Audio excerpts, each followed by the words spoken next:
আসসালামু আলাইকুম। তোমরা ইতিমধ্যেই বুঝতে পেরেছো আজকের ভিডিওটি কী নিয়ে। তো এই ভিডিওতেই তোমাদের প্রোনাউন রেফারেন্সটা শেষ করে দিব ইনশাআল্লাহ। তো শেষ পর্যন্ত থাকো, দেখো ৫টি গুরুত্বপূর্ণ রুলস তোমাদের সাথে শেয়ার করব। আশা করি ৫টা রুলস শিখলে তুমি প্রোনাউন রেফারেন্সে মোটামুটি বস হয়ে যেতে পারবে। যদি এগুলা প্রপারলি তুমি অ্যাপ্লিকেশন করতে পারো, তোমার প্রোনাউন রেফারেন্সে তোমাকে কেউ আটকাইতে পারবে না, মোটামুটি আমি শিওর। চলো আমরা শুরু করি। তো প্রথম রুলস খুব গুরুত্বপূর্ণ। কত গুরুত্বপূর্ণ তোমাকে আমি বুঝাইতে পারবো না। এখানে মূলত নাম্বার নিয়ে কথা হয়েছে। এখানে আমি মূল জিনিসটা তোমাকে বলি। মূল জিনিসটা হচ্ছে একটা সেন্টেন্সে নাউন থাকে, প্রোনাউন থাকে। কি থাকে? একটা সেন্টেন্সে নাউন থাকে, একটা সেন্টেন্সে নাউন থাকবে, প্রোনাউন থাকবে। নাউন আর প্রোনাউনের মধ্যে একটা সম্পর্ক আছে, মনে রাখতে হবে। নাউনের মধ্যে আর প্রোনাউনের মধ্যে একটা গভীর সম্পর্ক আছে। কারণ যা নাউন সেটাই প্রোনাউন, অর্থাৎ নাউনের পরিবর্তে প্রোনাউন বসে। এখন কথা হচ্ছে, নাউন আর প্রোনাউন যদি একই ব্যক্তি বা একই বস্তুকে ইন্ডিকেট করে, তাহলে দুইটা জিনিস একই রকম হওয়া উচিত। এটা যদি সিঙ্গুলার হয় নাউন, তাহলে প্রোনাউনটা তো সিঙ্গুলার হওয়া উচিত। তুমি কি মনে করো? ডিফারেন্ট হলেই তো ভুল হবে। প্রোনাউনটার এক্স্যাক্টলি হবে নাউনের মতো। অর্থাৎ রহিম যদি একটা নাউন হয়, তার পরিবর্তে হি বসাইতে হবে, হিজ বসাইতে হবে, হিম বসাইতে পারবা, কখনোই দে বসাইতে পারবা না। কারণ কি? রহিম একটা সিঙ্গুলার, হি একটা সিঙ্গুলার, মানে হচ্ছে সিঙ্গুলার সিঙ্গুলার। এখন তুমি যদি স্টুডেন্টস বসাও, যদি একটা নাউন থাকে স্টুডেন্টস, এটা একটা প্লোরাল নাউন, তাহলে তার পরিবর্তে প্রোনাউনটি অবশ্যই দে বসতে পারে, দেয়ার বসতে পারে, দ্যাম বসতে পারে। মোট কথা হচ্ছে, নাউন আর প্রোনাউন সেম নাম্বারে হবে। নাম্বার যেটা থাকবে সে অনুযায়ী, সিঙ্গুলার হলে সিঙ্গুলার, প্লুরাল হলে প্লুরাল। আশা করি তুমি বিষয়টা ধরতে পারছো। চলো তাহলে আমরা আরেকটু প্র্যাকটিস করে আসি। এই যে এখানে যে রুলসটা আছে, এই যে নিয়মটা আছে, এই যে এখান থেকে নিয়মটা, এই জিনিসগুলাই বলা হয়েছে এখানে, এক্স্যাক্টলি এই জিনিসগুলাই। তবে এখানে তুমি কিছু শব্দ মনে রাখতে পারো। কি শব্দ? যে শব্দগুলো তুমি দেখলেই বুঝতে পারবা এই শব্দগুলো হচ্ছে সিঙ্গুলার, কিন্তু শব্দগুলো দেখতে তোমার কাছে প্লুরাল মনে হইতে পারে, কিন্তু আসলে প্লুরাল না। এভরিওয়ান, এভরিবডি, এরকমভাবে অনেকগুলো এখানে শব্দ আছে। সবগুলো তুমি পড়বা, খাতায় লিখতে হবে, প্রচুর পড়তে হবে, খাতায় লিখতে হবে। খাতায় লেখা ছাড়া তুমি কিছু শিখতে পারবে না, কিন্তু মনে রাখতে পারবে না। এই জন্য everyone, everybody, someone, somebody, no one, nobody, each, every, anyone, anybody, one, এগুলো প্রত্যেকটাই সিঙ্গুলার, সিঙ্গুলার নাউন হিসাবে বসে। যেহেতু এগুলো সব সিঙ্গুলার, তাহলে আমরা মাত্র যে দেখে আসলাম, এগুলার বদলে তোমাকে হি বসাইতে হবে, নয়তো হিজ বসাইতে হবে, নয়তো শি, নয়তো হার, নয়তো হিম। ঠিক আছে? এই ধরনের জিনিসগুলো বসাইতে হবে, নয়তো তুমি ভুল করবা। যেমন এখানে এই ভুলটা করছে যে every one, one success, one success. দেখো এখানে এস যুক্ত আছে, কারণ কি? যদি এটা সিঙ্গুলার হয় তাহলে এস যুক্ত করতে হবে। থার্ড পারসন সিঙ্গুলার নাম্বার হলে ভার্বের সাথে এস বাই এস যুক্ত হয়। যাই হোক, এটা ডিফারেন্ট একটা রুলস। তবে আমরা এখানে শিখবো হচ্ছে, এই যে দেখো দে এখানে লিখছে, এই যে দে, এটা প্রোনাউন। এটা কোন নাউনের প্রোনাউন? এভরি ওয়ান নাউনের প্রোনাউন। এভরিওয়ান নাউনের প্রোনাউন। তাহলে এভরিওয়ান তো একটা সিঙ্গুলার, তাহলে দে তো হওয়ার কথা না, দে তো একটা প্লোরাল, তাহলে দুইটা মিললো না। কিন্তু আমরা আগেই বলছি নাউন প্রোনাউন সেম হইতে হইব, কারণ দুইটা একই জিনিসকে বোঝায়, একই ব্যক্তিকে বোঝায়, একই বস্তুকে বোঝাবে। তাহলে দুইটা নাম্বারের দিক থেকে সমান রাখতে হবে, সামঞ্জস্যপূর্ণ হতে হবে নাম্বারের দিক থেকে। ঠিক আছে? তাহলে এখানে তোমাকে বসাইতে হবে হি। হি না বসাইলে তুমি ভুল করবা। হি বসাইতে পারো, শি বসাইতে পারো, মানে সিঙ্গুলার প্রোনাউন বসাইতে হবে। এখন কথা হচ্ছে এই যে একটা প্রোনাউন, নাউনটা কোথায় আমি খুঁজে পাইবো? সবসময় তুমি খেয়াল রাখবা এই যে প্রোনাউন তার আগের যে ক্লোজটা আছে, এই যে এটা একটা ক্লোজ বা আগের যে একটা সেন্টেন্স থাকতে পারে, ওই সেন্টেন্সের মধ্যে তুমি সেই নাউনটা খুঁজবা। ডেফিনেটলি তুমি একটু প্র্যাকটিস করলে নাউন আইডেন্টিফিকেশনের যে বিষয়টা সেটা তুমি বুঝতে পারবা। এই নিয়ে আমি একটা ভিডিও করছি, ভিডিওটা দেখে নিবা যে প্রোনাউন রেফারেন্সের জন্য যে 3টি দক্ষতা প্রয়োজন, সেই 3টা দক্ষতা কি কি। এর মধ্যে একটা দক্ষতা হচ্ছে নাউন আইডেন্টিফিকেশন, নাউন চিহ্নিত করা। তো ওই ভিডিওতে আমি দেখিয়েছিলাম কিভাবে নাউনগুলো চিহ্নিত করা যায়, তোমরা একটু দেখে নিবা কাইন্ডলি। তো এই যে দে নাউন হচ্ছে এভরিওয়ান, কারণ এটা খুঁজে পাইবো কিভাবে? এই যে প্রোনাউনের আগের যে ক্লোজটা আছে অথবা সেন্টেন্স থাকতে পারে, সেই জায়গায় তুমি নাউন খুঁজে পাবা। তা খুঁজে পাওয়ার পরে দেখলাম দে তো হবে না, এখানে হি হবে। এখানে এই যে দেখো সঠিক করে আমি হি লিখছি। এখন প্লোরালের বিষয়টা, যদি প্লোরাল নাউন হয় তাহলে সেক্ষেত্রে প্লোরাল প্রোনাউন বসবে। যেমন many, several, both, few, all, এগুলো সব বহুবচন বা প্লোরাল অর্থে ব্যবহৃত হয়। এগুলো থাকলেই বুঝবা নাউনটা প্রোনাউন। অথবা এস যুক্ত থাকতে পারে নাউনের সাথে, নাউনের মধ্যে, তখন সেটা একদমই বহুবচন বা প্লোরাল হিসাবে চিহ্নিত করবা। যেভাবেই হোক যদি প্লোরাল নাউন থাকে তাহলে ডেফিনেটলি প্রোনাউনটাও প্লোরাল হবে। এখানে দেখো মেন স্টুডেন্টস, এটার জন্য প্রোনাউনটা দে হয়েছে, এটা কারেক্ট। এখানে আবার হি দিলে কিন্তু ভুল হইতো, ঠিক আছে? এখানে তোমাকে অবশ্যই প্লোরাল প্রোনাউন ব্যবহার করতে হবে। আশা করি তোমরা রুল 1 বুঝতে পারছো। খুবই গুরুত্বপূর্ণ, খুবই গুরুত্বপূর্ণ, খুবই গুরুত্বপূর্ণ। তোমাকে মাথায় রাখতে হবে সিঙ্গুলার নাউনের জন্য সিঙ্গুলার প্রোনাউন, সিঙ্গুলার প্লোরাল নাউনের জন্য প্লোরাল প্রোনাউন। এতটুকু মনে রাখো রুল 1 থেকে। এটাকে বলে গোল্ডেন রুল 1। চলো আমরা গোল্ডেন রুল 2 দেখব। দ্বিতীয় আরেকটা সবচেয়ে বেশি গুরুত্বপূর্ণ, এই যে 5টা গোল্ডেন রুল, এটা সবচেয়ে বেশি গুরুত্বপূর্ণ হচ্ছে রুল 2, যেটা অ্যাম্বিগিয়াস রেফারেন্স। মানে এখানে তোমার একটা অস্পষ্টতা থাকবে যেটাকে তুমি স্পষ্ট করে লিখতে হবে। এই অস্পষ্টতা সাধারণত কখন সৃষ্টি হয়? যখন একটা সেন্টেন্সের মধ্যে একের অধিক নাউন থাকে।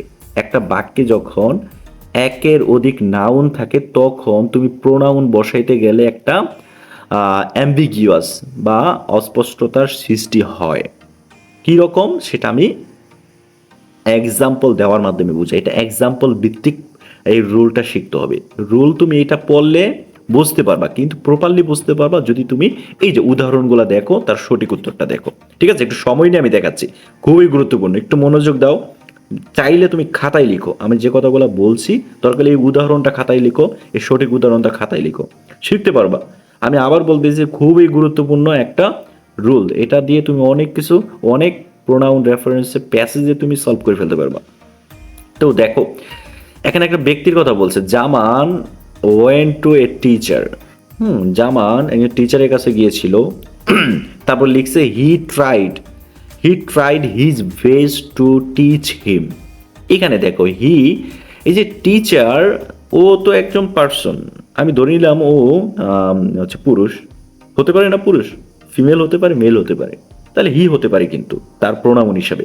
জামান এর ব্যক্তি পুরুষ, তার পরিবর্তে কিন্তু হি বসতে পারে। তাহলে এখানে দেখো হি আছে, আবার এখানে হিম আছে। এখন এই যে হি, এটা জামান নাকি টিচার? এই যে হিম, এটা জামান নাকি টিচার? কনফিউশন আছে না? আছে তো কনফিউশন। এইটাকেই বলছে অ্যাম্বিগিউয়াস রেফারেন্স। মানে বাক্যে যখন 2 বা তার বেশি নাউন থাকবে, এই যে জামান আর টিচার, 2টা নাউন, এই 2টা নাউন যখন থাকবে তখন প্রোনাউন কাকে বসাইতে হবে, কাকে উদ্দেশ্য করে প্রোনাউনটা বসে সেটা নিয়ে পাঠক কিন্তু বা দ্বিধায় পড়ে যায়, পরীক্ষার্থী দ্বিধায় পড়ে যাবে, ছাত্ররা দ্বিধায় পড়ে যায় যে প্রোনাউনটি আসলে কার কথা বলা হয়েছে। এই যেখানে হি, এই হিটা আসলে জামানকে বলছে নাকি টিচারকে বলছে ইন্ডিকেট করছে, কারণ নাউনের পরিবর্তে তো প্রোনাউন বসবে। এখানে জামানের পরিবর্তে হি বসছে নাকি টিচারের পরিবর্তে হি বসছে? কনফিউশন না? এখানে একটা অস্পষ্টতা আছে না? এই অস্পষ্টতা তোমাকে ক্লিয়ার করতে হবে। কিভাবে ক্লিয়ার করবা? ক্লিয়ার করার সবচেয়ে সহজ সেরা উপায় হচ্ছে ওই প্রোনাউনটাকে বাদ দিয়ে দিবা, ভাই ওই প্রোনাউনটাকে তুমি বাদ দিয়ে দিবা। প্রোনাউনটাকে বাদ দিয়ে সেই অরিজিনাল একেবারে নাউনটা বসাই দিবা। কিরকম? এখানে আমরা দেখেই বুঝতেছি যে he tried his best to teach him. যেহেতু জামান টিচারের কাছে গেছে, তাহলে জামান তো আর চেষ্টা করবে না শেখানোর জন্য, শিখাবে তো টিচার। তাহলে হি এর জায়গায় এখানে টিচার বসাই দেবে, the teacher tried his best, তার সর্বোচ্চ চেষ্টা করছে, টু টিচ, শিক্ষা দিতে, জামানকে। এই দেখো, এই যে হিমের বদলে জামান বসছে, হি এর বদলে টিচার বসছে। স্পেসিফিক আমি নাউনটা এখানে বসাই দিব প্রোনাউনের বদলে। এখানে প্রোনাউনটা লেখা যাবে না, লিখলে একটা অ্যাম্বিগিউয়াস রেফারেন্সের সৃষ্টি হবে, যেটা করা যাবে না। তাহলে তুমি স্পেসিফিক সেই নাউনটাই আমরা লিখে দিচ্ছি, টিচার, হি এর বদলে টিচার, হিমের বদলে জামান। বাট পরের দেখো, তারপর দেখো এখানে, but he learned only 3 English ওয়ার্ডস, মানে হি, এখানেও কিন্তু কনফিউশন, টিচার নাকি জামান। তাহলে বোঝাই যাচ্ছে এখানে জামানই 3টা ওয়ার্ড মাত্র শিখেছিল, ঠিক আছে। এখানে তাহলে জামান স্পেসিফিক করে বলে দিছি জামান। তারপর আবার কি, দো he did not know the meaning of ইট, যদিও সে, মানে জামান, হি দিয়ে জামানকে বোঝাচ্ছে, কিন্তু স্পেসিফিক করে লিখে দিতে হবে, যদিও Zaman did not know the meaning of it, সে মিনিং অফ ইট, সেই শব্দগুলোর কোনো মানে জানতো না, যদিও সে এই শব্দগুলোর মানে জানতো না, তারপরও হি ইউজড দ্যাম ফ্রিকুয়েন্টলি, সে প্রায় শব্দগুলো ব্যবহার করতো। এখানে এখানে 3টা জিনিস, এখানে 3টা অ্যাম্বিগিউয়াস বিষয় আছে। হি, এটা বদলতে জামান বসাইলাম, কিন্তু ইট দিয়ে তো কিছু বোঝা যাচ্ছে না, ইট দিয়ে কি বোঝাচ্ছে, ইট দিয়ে বোঝাচ্ছে ওই 3টা শব্দ, এই জন্য এইখানে স্পেসিফিক করে ওই শব্দগুলোর নাউন বসাই দিতে হবে, দোজ 3 ওয়ার্ডস, ওই 3টা শব্দের কোনো মানে জানতো না যদিও, তারপরও সে হি ইউজ দ্যাম, এখানেও ওই 3টা শব্দকে বোঝাচ্ছে। তাহলে কি, দোজ 3 ওয়ার্ডস এগুলো বসাই দিতে হবে দ্যাম আর ইটের বদলে। মানে মোট কথা, এই রুলসের মোট কথা হচ্ছে, যখনই তোমার অস্পষ্টতার সৃষ্টি হবে, তুমি সরাসরি প্রোনাউনের বদলে এক্স্যাক্ট ওই নাউনটা বসাই দিবা। যদি নাউনটা বসাই দিতে পারো, ক্লিয়ার হয়ে যাবে, কোনো অস্পষ্টতা থাকবে না, ঠিক আছে। তাহলে কেন ভুল হইল, দেখো এটা পড়লে তুমি আরো বুঝতে পারবা যে কেন ভুল হইল। এখানে হি, ইট, দ্যাম দিয়ে কি বোঝানো হয়েছে তা অস্পষ্ট, তোমাকে স্পষ্ট করতে হবে। স্পষ্ট করার জন্য আমি কি করলাম, হি, ইট, দ্যাম এর মতো অস্পষ্ট শব্দকে এটা সরাসরি নাউন লিখে দিয়েছি, যাতে পাঠক পরিষ্কার বুঝতে পারে, যাতে একজন স্টুডেন্ট ক্লিয়ার বুঝতে পারে, একজন টিচার যাতে সহজে বুঝতে পারে সে তুমি কিভাবে উত্তরটা করার চেষ্টা করছো। ওকে, আশা করি এই রুলসটা খুবই গুরুত্বপূর্ণ, 5টা রুলসের মধ্যে এটা সবচেয়ে বেশি গুরুত্বপূর্ণ। ওকে, আমরা পরের রুলসটা দেখি, রুল 3।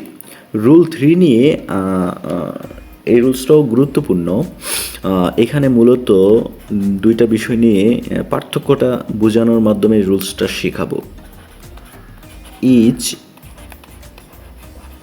আদার ভার্সেস ওয়ান আনাদার।